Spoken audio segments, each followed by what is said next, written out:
Donc oui, effectivement, bonsoir à tous. Donc ravi d'être avec vous pour partager avec vous les résultats d'un travail qu'on avait fait à l'école Veto à Nantes dans le cadre de la thèse d'un étudiant vétérinaire, Victor Martin, qui a d'ailleurs été lauréat du prix de thèse. On en parlera à la toute fin de cette présentation, parce qu'après on glissera également vers la remise du prix de thèse VetInTech. Et peut-être juste vous expliquer comment on était venu à utiliser le chatbot ou un robot conversationnel dans le cadre de l'enseignement à Oniris. Bon, on l'a utilisé sur les boiteries parce qu'il nous fallait bien un objet d'application, mais vous allez voir, j'espère que je vais vous convaincre que c'est un outil qu'on peut tout à fait utiliser en pédagogie, sans doute en andragogie, pour des transformations de pratique. Enfin, c'est un outil qui a sans doute de multiples applications. Donc le contexte dans lequel on se trouve, nous, actuellement dans les écoles, c'est des choses qu'on affuble ou qu'on associe à la nouvelle génération. Moi, je suis pas si sûr qu'on soit si différent que ça, en fait. Parce que la photo à droite, c'est un amphithéâtre, peut-être celui-ci il y a quelques temps.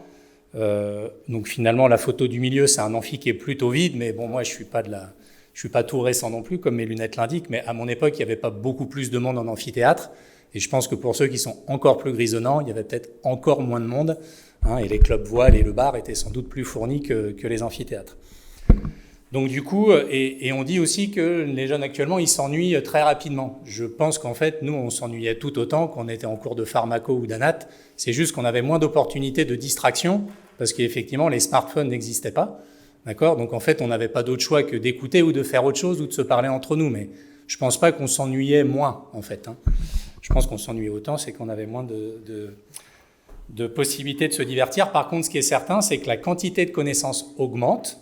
Et on essaye toujours, parce qu'aussi on a des étudiants qui sont très sensibles à ça et qui sont sélectionnés à ça, et peut-être qu'on en met trop, donc ça, par contre, c'est quelque chose qui a changé. Ils sont soumis peut-être à une pression d'apprentissage de connaissances qui est beaucoup plus grande. Et puis surtout, la grande chose qui a été modifiée ces dernières années dans les écoles vétérinaires, c'est une diminution drastique des cours magistraux en faveur de travaux dirigés plutôt pour assembler les données. Par contre, on ne peut pas assembler des données qu'on ne connaît pas trop. Donc en fait, on a transformé ou réduit les heures de cours en faveur de travaux dirigés, mais on va dire que la contrepartie, entre guillemets, c'était de préparer, de lire les polycopiés ou les différentes activités qui sont proposées aux étudiants pour que le TD soit effectif et soit efficace. Et ce qu'on observe, c'est que la plupart du temps, peut-être par rapport à ce qui est avant et la somme de connaissances à apprendre, eh bien, en fait, le constat, c'est que la plupart des étudiants arrivent en TD sans l'avoir préparé. Donc en fait, c'est frustrant pour tout le monde. Un sentiment de pouvoir être multitâche, mais ça, je pense que ça a toujours existé chez tout le monde. Et puis un besoin de bienveillance et de ludique qui, je pense, existait aussi à notre époque. C'est juste qu'on n'en parlait pas, mais je pense pas qu'aujourd'hui ce soit plus bénéfique aux gens que ça aurait pu l'être il y a quelques dizaines d'années.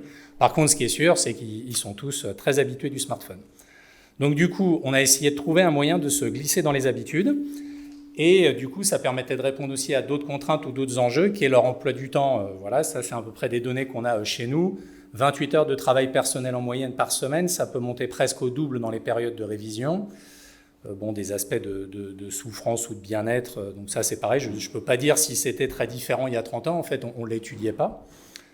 Par contre, ce que je vous dis c'est sûr, c'est du fait qu'il y a beaucoup de possibilités de se divertir, on a du mal à maintenir leur attention sur quelque chose pendant plus de 2 minutes. Je pense que c'est à peu près le temps avant qu'ils puissent sauter sur autre chose. Ça ne veut pas dire que ce qu'on fait ne les intéresse pas, c'est juste que, comme en fait depuis tout petit, ils sont sollicités tous les 2 minutes par des trucs différents, bah, faut rien y voir de personnel, c'est juste qu'ils font comme ça pareil. Je pense que si vous avez des enfants, c'est pareil, au bout de 2 minutes, ils ont déjà switché sur autre chose, donc le plus important en premier, parce qu'après, ils écouteront plus. Et donc du coup, on s'est dit, s'ils veulent de la bienveillance, qu'ils ont peu de temps et qu'ils aiment beaucoup leur smartphone, on va peut-être essayer de travailler pour ça, et puis ce qui a permis de ça, c'est que ce que je dis souvent, c'est la vie, c'est d'abord des rencontres, d'accord ? Donc là, il y a 2 personnes qui s'étaient rencontrées, donc Marion, de la société Ascovet, qui avait mis au point du coup différents outils, Asco, et puis Doug, un robot conversationnel, qui faisait partie aussi des trophées, enfin des lauréats du trophée Numanima, et puis Grégory Santaner, que vous connaissez tous, mais là pour le coup, je pense que c'est moi qui le connais depuis le plus longtemps, parce que c'était mon père de clinique. Donc en gros, il m'a permis de faire de la prophylaxie pendant les rotations de canines, et je lui permettais de faire de la prophylaxie pendant les rotations de bovines, donc c'était une longue histoire, et en fait, Grégory avait soumis l'idée à Marion d'utiliser son robot conversationnel peut-être pour du micro-learning. Et donc, en fait, le micro-learning, du coup, qu'est-ce que c'est ? C'est quelque chose qui permet des séquences d'apprentissage qui sont courtes, d'où son nom de micro-learning. on peut choisir des périodes un petit peu différentes, mais moi je vais vous expliquer comment est-ce qu'on l'a fait. Donc on s'est mis comme contrainte donc, d'être en école veto, de pouvoir s'adapter et d'utiliser le chatbot qui est quelque chose avec lequel les étudiants sont affines, en tout cas habitués, qui n'augmente pas la charge de travail, ça c'était quelque chose de très important. L'idée c'était pas de rajouter mais plutôt de se substituer, d'accord, donc basé sur ce robot conversationnel pour faciliter l'apprentissage. Donc du coup, le principe de ce micro-apprentissage était lequel? Donc d'enseigner à un apprenant, ça paraît évident, durée courte, donc 5 minutes, nous ce qu'on a fait c'est 5 minutes sur 5 jours consécutifs, d'accord? Que les séquences soient autonomes, c'est-à-dire que l'étudiant ne soit pas obligé de faire le jour 2 pour avoir accès au jour 3, pouvoir ne pas faire le 3 et attaquer le 4, donc c'était on va dire, de rendre ça comme des épisodes un peu indépendants, de pouvoir comprendre l'histoire si on a loupé les 2 premiers. Qu'on supervise vraiment entièrement chaque séquence avec des méthodes de vérification, leur laisser la possibilité aussi de télécharger du matériel supplémentaire, et puis d'avoir un retour instantané, notamment dans la bienveillance sur le ludique, pour fixer tout de suite les apprentissages. Et donc ça aussi, c'est une question finalement que je me pose. En fait, vu la population d'étudiants qu'on a, est-ce qu'on doit encore rester sur la façon dont les choses leur ont été enseignées dans l'enseignement secondaire, ou quand on est dans l'enseignement supérieur, est-ce qu'on n'est pas encore avec un temps de présentiel qui est trop important et qui continue finalement, je ne peux pas dire à infantiliser, ce n'est pas le bon terme, mais à ne pas autonomiser dans l'apprentissage et à être réflexif du coup sur les méthodes pédagogiques qui leur vont le mieux, quoi. Donc du coup, comment est-ce qu'on a fait? On a appliqué une méthode assez classique qui s'appelle ADDIE. D'abord, on analyse le besoin, on définit une stratégie d'apprentissage, donc en gros les objectifs, on développe le scénario pédagogique qui va bien, on le met en place, on l'implémente, et puis ensuite on l'évalue. Donc la première étape qu'on a fait, donc comme c'était moi qui avais trouvé les sous, j'ai dit aux étudiants ça sera en pathologie des animaux d'élevage. Du coup, on leur a demandé dans cette discipline-là quelles étaient les choses avec lesquelles ils avaient a priori le plus de mal. Et en fait, donc vous voyez les différents thèmes qui sont sortis, c'était principalement les difficultés en parasitologie ou en pathologie locomotrice. Il se trouve qu'on a fait les boiteries parce qu'à l'époque, la collègue qui enseignait la parasitologie partait en congé maternité, tout simplement. Et donc, du coup, elle ne pouvait pas s'occuper de ce projet. Donc, du coup, on a repris le flambeau pour un sujet sur les boiteries. Et on voyait que, finalement, ce qui semblait leur manquer, c'était plutôt des mises en situation concrètes pour essayer de voir en pratique quel était l'intérêt d'apprendre, je ne sais pas, des choses relatives à l'anatomie, à l'infectiologie ou à la pathologie. Donc une fois qu'on avait choisi le thème, on a défini globalement comment est-ce qu'on allait le mettre en œuvre. Donc on a défini les objectifs pédagogiques avec Marie Petit, l'ingénieur pédagogique d'Ascovet. On a donc choisi de travailler avec 5 séquences autonomes de 5 jours. Donc l'étudiant s'inscrivait, il recevait un SMS pour s'inscrire, il choisissait le moment de la journée où chaque jour, du lundi au vendredi, il allait dans la journée pouvoir ouvrir sa session et commencer la discussion avec Doug, donc le robot conversationnel d'Ascovet. D'accord ? Et donc ce qu'on avait décidé, c'était que ce dispositif, il devait finir au plus tôt 4 jours et au plus tard 10 jours avant le travaux dirigé auquel on allait mobiliser des éléments qui étaient contenus bien évidemment dans notre polycopier. Et donc l'idée de ce chatbot, c'était un peu soit pour ceux qui ne feraient pas du tout le polycopier, de l'avoir vu quand même un peu en diagonale, ou de les aider et de les guider pour savoir ce qui était important dans le polycopier d'enseignement. Et du coup, pour évaluer cette efficacité, on avait déjà en tête du coup de proposer aux étudiants, enfin de leur imposer même un examen en début de TD pour voir si ça avait aidé déjà à préparer le TD. On les avait avertis que la note ne compterait pas pour l'examen pour ne pas rajouter de stress. Donc on s'est basé sur notre polycopier, parce que ça aussi c'est quelque chose des fois qu'on a tendance à trop faire, c'est que quand on rajoute des nouvelles connaissances, on rajoute aussi un nouveau support, et même quand on dit à nos étudiants que ce n'est pas obligatoire de tout regarder, en pratique, comme ils ont tous le syndrome du bon élève, ils vont quand même tous tout regarder. D'accord ?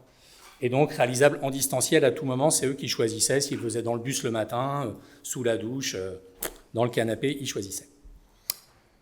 Du coup, ce qu'on a fait, c'est qu'on a tiré au sort pour avoir une approche scientifique. Donc, on avait une promo de 173 élèves, donc on l'a divisé en 2, dont le dernier étudiant.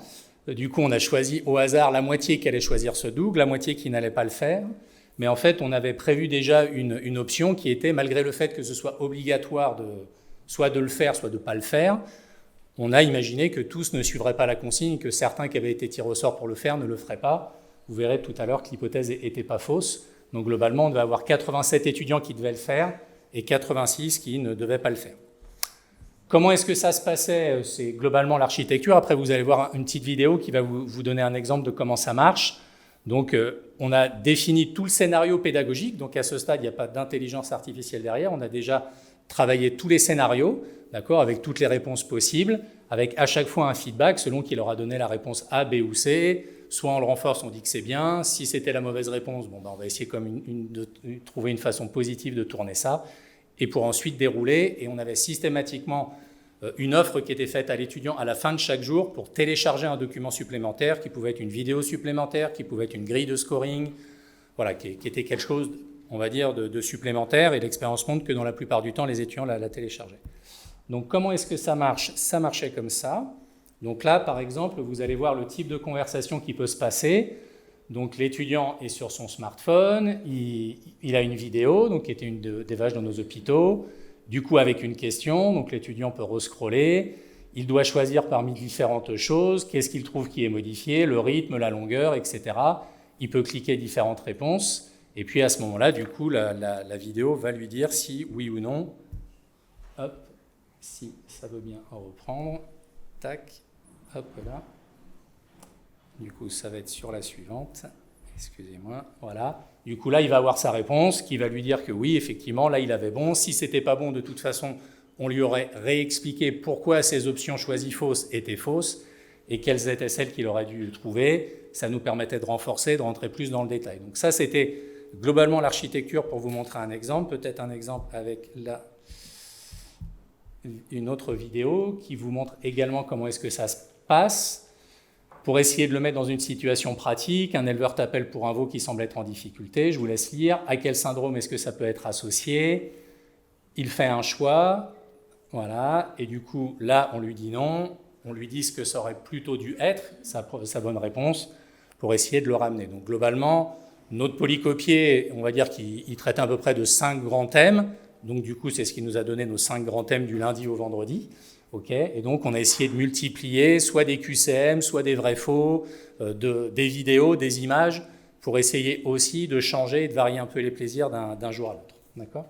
Donc, vraiment d'essayer de faire quelque chose qui nécessite de l'interaction et que ce ne soit pas juste regarder une vidéo en passif ou de lire un long texte. C'était vraiment d'essayer d'avoir des interactions à peu près toutes les 20-30 secondes sur la période de 5 minutes. Donc, voilà comment on a fonctionné. Et donc, du coup, on l'a présenté aux étudiants lors d'un cours, puis on leur a envoyé un message mail, parce qu'en cours, comme vous vous doutez, ils n'étaient pas tous là, un mail récapitulatif avec toutes les modalités, le mail d'inscription, etc. Alors du coup, quel a été le résultat? On a seulement 70% du groupe qui devait le faire, qui l'a fait, qui s'est inscrit, et parmi ceux-là, on a seulement 45% qui l'ont fait jusqu'au bout. D'accord ? Globalement, moi j'étais plutôt déçu et Marion m'a dit en fait te bille pas parce que pour des initiatives à peu près similaires, donc que vous avez ici là sur le biome et le vermifuge qui sont 2 autres sujets sur lesquels Marion s'était servi un peu du chatbot de Doug comme un système de micro-learning un peu finalement, on voyait que nos taux d'engagement finalement n'étaient pas si mauvais. Voilà, donc l'engagement, effectivement, il est très faible. Globalement, c'est une constante qu'on observe quand même régulièrement dans nos enseignements. Donc ça, c'est une vraie difficulté. Finalement, ça renvoie un peu à l'intervention tout à l'heure sur le changement, le coût du changement, etc. Donc, du coup, il y a un côté, je pense, un peu décevant pour tout le monde, mais il faut peut-être arrêter de trop diversifier aussi, parce que je pense que des fois, tout le monde s'y perd peut-être un peu. Et donc, du coup, les résultats, quels étaient-ils? Donc, je vous ai dit, au début de chaque TD, on a fait un examen en question qui était noté sur 20, parce que c'était peut-être, dans un premier temps, plus simple pour regarder les notes. Donc, ce que vous avez ici, c'est donc le groupe témoin, c'est le groupe des étudiants qui étaient tirés au sort pour ne pas le faire, et puis ce qu'on a appelé en rouge, l'avant-dernière ligne, le nouveau groupe témoin, c'est ceux qui ne devaient pas le faire et qui ne l'ont pas fait, puis ceux qui devaient le faire et qui ne l'ont pas fait. Donc, finalement, on les a mis ensemble, c'est tous les étudiants qui ne l'ont pas fait. Donc vous voyez que sur 20, leur note était aux alentours de 7 sur 20 en début de TD. Et le groupe que j'ai appelé expérimental, en tout cas l'ensemble des étudiants qui ont fait le double complet, vous voyez, avait une note bien supérieure, de l'ordre de 3,1 points. Donc 3 points de différence, une différence statistiquement significative. Mais bon, on n'est pas non plus sur des notes qui sont excellentes. Donc en fait, ça confirme bien 2 choses. C'est quelque chose qui vient en appui, c'est sûr, qui aide sans doute les étudiants peut-être à faire mieux du tri et à identifier les choses. Mais on doit quand même rester globalement sur un volume qui est trop important, parce que pour des étudiants comme ça, qui sont tous brillants et bons élèves, c'est quand même très questionnant d'avoir des notes comme ça, même si après la note, c'est pas l'alpha et l'oméga, on est d'accord, mais quand même, ça amène à se questionner un peu sur la quantité de connaissances, d'autant plus que l'utilisation des outils d'IA pour répondre à des questions aujourd'hui, elle est quotidienne par nos étudiants, et si on n'a pas une connaissance de base pour analyser le retour de l'IA, ça va commencer à devenir problématique. Donc il faut sans doute, en tout cas moi je me mets dedans, hein, revoir nos objectifs très clairs sur les objectifs prioritaires et sur l'apprentissage à l'apprentissage.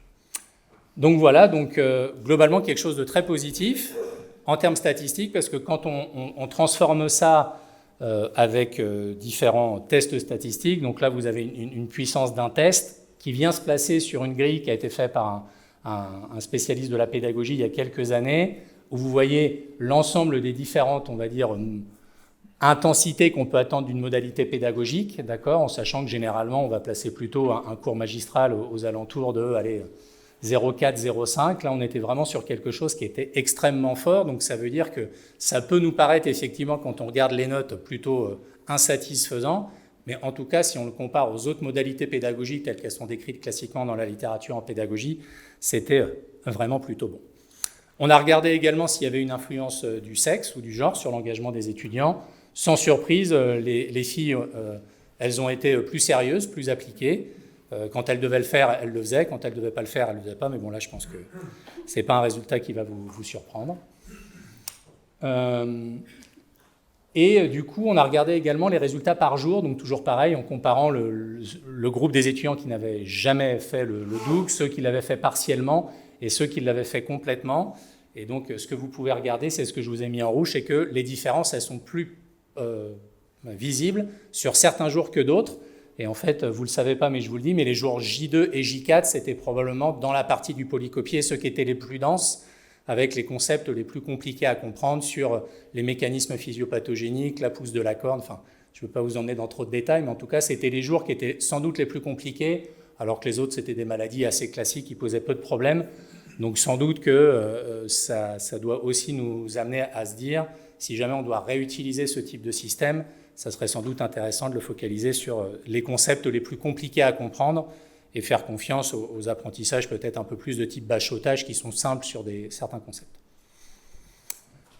Du coup, on a demandé également aux étudiants ce qu'ils en retiraient, parce qu'une bonne façon d'évaluer aussi, comme on pourrait dire, c'est est-ce que vous le conseillez à un ami? Donc là, 88% le conseilleraient, c'était plutôt bien. La totalité de ceux qui ont répondu à l'enquête trouvaient qu'il y avait un bon équilibre entre théorie qui était demandée et de la mise en situation, avec notamment les photos, les cas cliniques, donc ça c'était plutôt bien. Et globalement, dans le tableau à droite, ce que vous voyez, c'est globalement les points positifs qu'ils mettaient en avant, qui leur avaient plu dans ce système-là. Le format court, bien évidemment, le fait de travailler régulièrement, en tout cas d'en faire un petit peu tous les jours plutôt que tout à la fin. Je pense que le support différent, voilà, vous voyez, il était apprécié, mais c'était surtout le format court et le travail régulier qui était mis en avant. Ça, c'est le type ensuite de retour un peu ouvert qu'on a eu, de type verbatim. Donc voilà, une discussion interactive, courte, ludique, bienveillante. Donc finalement, ça cochait bien les cases que je vous ai dit en introduction. Probablement ce qu'ils attendent un peu comme caractéristique cahier des charges de certaines modalités pédagogiques. Là, je ne vais pas rentrer dans le détail, mais vous voyez, on leur laissait la possibilité de dire est-ce que globalement ou pas, est-ce que ça leur plaisait? Si oui, un peu, beaucoup, à la folie, carrément, passionnément. On voyait que la plupart du temps, carrément, ça revenait quand même assez souvent. Et globalement, le côté aussi qui ressortait souvent, c'est dynamique, c'est court, on peut le faire quand on veut, quand je viens dans le bus le matin, etc. Donc ça répond aussi à un des cahiers des charges qu'on avait, qui était de s'infiltrer dans leur quotidien. 2 étudiants quand même non satisfaits, un parce que du coup c'était tombé pendant ses vacances juste avant, donc il était moyennement content, et un qui notait un temps de réalisation pour lui trop long. Donc au final, moi ce que j'en tire en tant qu'enseignant comme conclusion, c'est que c'est sans doute efficace à moyen terme sur une population d'étudiants vétérinaires, ça c'est sûr. On avait de toute façon, on était rentré aussi dans ce projet-là avec Marion, parce qu'on avait déjà construit un chatbot concernant la sensibilisation d'éleveurs et de vétérinaires sur la gestion des mutilations et de la douleur lors des mutilations chez le veau. Et en fait, on voyait qu'il y avait de l'accroche, que ça permettait aux vétos et aux éleveurs qui le faisaient, on les avait matchés sur une même zone, de commencer à discuter entre eux et d'apporter des connaissances. Donc on s'était dit, tiens, on pourrait le faire avec les étudiants. Et donc du coup, ce que j'ai fait depuis, donc Marion découvre les résultats, c'est l'ancrage, parce que du coup, entre le TD que j'avais fait en mai et l'examen final en juin, je me suis dit finalement, est-ce qu'il en reste quelque chose? En sachant que l'année d'après, et ce qu'est ce que je fais depuis 2 ans, Je laisse la possibilité à tous les étudiants qui veulent de le faire. Donc, je ne fais pas de tirage au sort. Je leur dis, le lien, il est là, vous vous inscrivez ou pas. Et donc, ça, c'est les résultats, du coup, de l'examen final 2024. Donc, ça, c'est ceux qui avaient fait le dispositif avant. Et puis, 2025, donc vous voyez, donc là, c'est des étudiants vraiment, ils l'ont fait de leur propre chef. Et en fait, les chiffres sont à peu près similaires en taux d'engagement que par rapport quand j'en avais tiré la moitié au sort. Donc, on est à peu près pareil. Donc, dans les deux cas, la différence, ça reste toujours significative. D'accord ? Donc là, sur mon examen final, ok, donc là, ça veut dire que les étudiants, ils l'ont fait globalement environ 2-3 mois avant l'examen final, alors qu'avant, les statistiques que je vous ai montrées, c'était 4 à 10 jours avant. Globalement, les notes sont à peu près les mêmes, vous voyez, entre ceux qui l'ont fait ou pas fait, toujours pareil sur 20, avec un différentiel toujours positif, environ de 2 points, là où avant il était de 3, donc il semblerait que ça puisse aider aussi à l'ancrage, mais bon, c'est toujours pareil. Là, quand ils arrivent à l'examen, ils n'ont pas que les boiteries, ils ont plein d'autres maladies, puisque c'est une unité d'enseignement qui est consacrée à quasiment la moitié des maladies qui concernent les bovins. Donc toujours un effet de surcharge quand même qui m'interroge. Mais en tout cas, je pense que ça peut permettre d'ouvrir les pistes pour améliorer l'engagement des étudiants, peut-être nous aider aussi à identifier les objectifs prioritaires, parce que quand on doit faire un scénario pédagogique à 5 minutes par jour pendant 5 jours, on va vraiment à l'essentiel et on nettoie beaucoup autour, et finalement, c'est peut-être pas plus mal. Toujours cet effet différencié entre filles et garçons, bon, c'est vraiment quelque chose, il va falloir qu'on travaille sur trouver des leviers pour les étudiants masculins quand même, parce que il nous en reste quand même dans les écoles, plus beaucoup, mais on en a. Voilà, et en tout cas, moi je vous encourage vraiment à utiliser ce type de système, je pense que c'est mobilisable largement au-delà de l'enseignement. Voilà, je vous remercie de votre attention et je serai ravi de répondre à vos questions.